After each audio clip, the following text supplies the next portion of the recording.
উত্তৰ প্ৰদেশৰ মথুৰাত অসমীয়া কৃষ্টিৰ জয়যাত্ৰা প্ৰতিষ্ঠা হ'ল নামঘৰ কৃষ্টি সংস্কৃতিৰ গৱেষণা কেন্দ্ৰ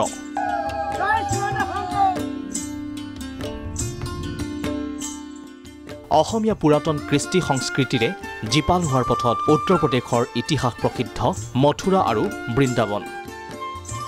মথুৰাৰ নৱগাঁৱত স্থাপন হ'ল অসমীয়াৰ নামঘৰ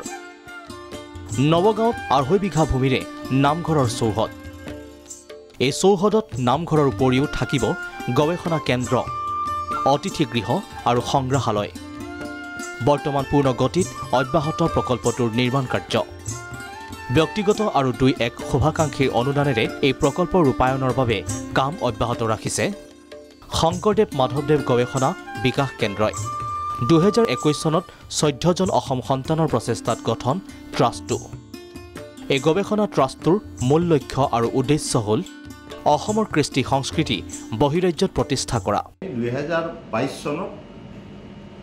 6 জুনত আমি 2.5 বিঘা মাটি মথুৰা নগাঁও ভিলেজত কৰিছিলোঁ এতিয়া কথাটো হ'ল কি যে অসমৰ পৰা বহুত দুখীয়া নিচলা বহুত অসমীয়া মানুহ যায় কিন্তু বহুত মানুহে দিল্লীৰ পৰা আহি মথুৰা বৃন্দাবন ঘূৰে আমি ভাবিলোঁ যে তাত যদি এটা স্থায়ী মানে নামঘৰ আৰু অতিথিশালা এটা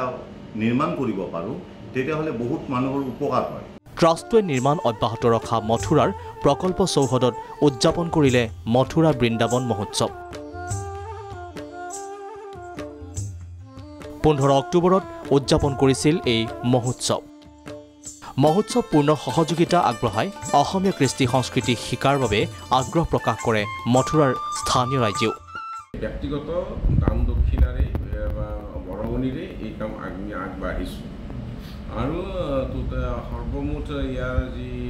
এষ্টিমেট হ'ব এইটো প্ৰায় 3 কোটি টকাৰ হ'ব ইয়াৰ এটা সুন্দৰ নামঘৰ এটা হ'ব তাত এটা বৃহৎ নামঘৰৰ প্ৰয়োজন নাই কাৰণ তাতো সদায় ভকতসকল নাথাকিব কিন্তু আজি বিভিন্ন গুৰুৰ নামত ৰামকৃষ্ণ মিছনৰ পৰা আৰম্ভ কৰি দীনদয়ালকে আদি কৰি সেইসকলৰ নামত সুন্দৰ সুন্দৰ অতিথিশালাবিলাক ভৱনবিলাক আছে অসমৰ বাহিৰত গুৰুজনাৰ সংস্কৃতি ৰক্ষা কৰিবৰ কাৰণে এই ধৰণে প্ৰচেষ্টা লোৱা দেখা নাযায় উল্লেখযোগ্য যে মথুৰাৰ প্ৰকল্পটোৰ নিৰ্মাণ আগন্তুক 2 বছৰত সম্পূৰ্ণ কৰাৰ লক্ষ্য নিৰ্ধাৰণ কৰি কাম অব্যাহত ৰাখিছে শংকৰদেৱ মাধৱদেৱ গৱেষণা বিকাশ কেন্দ্ৰই বিশাল প্ৰকল্পটোৰ নিৰ্মাণত ব্যয় হ'ব প্ৰায় 3 কোটি টকা সেয়ে ৰাজ্যক সহায় সহযোগ আগবঢ়াবলৈ আহ্বান কেন্দ্ৰটোৰ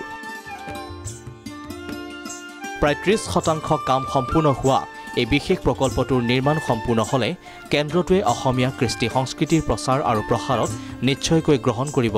গুৰুত্বপূৰ্ণ ভূমিকা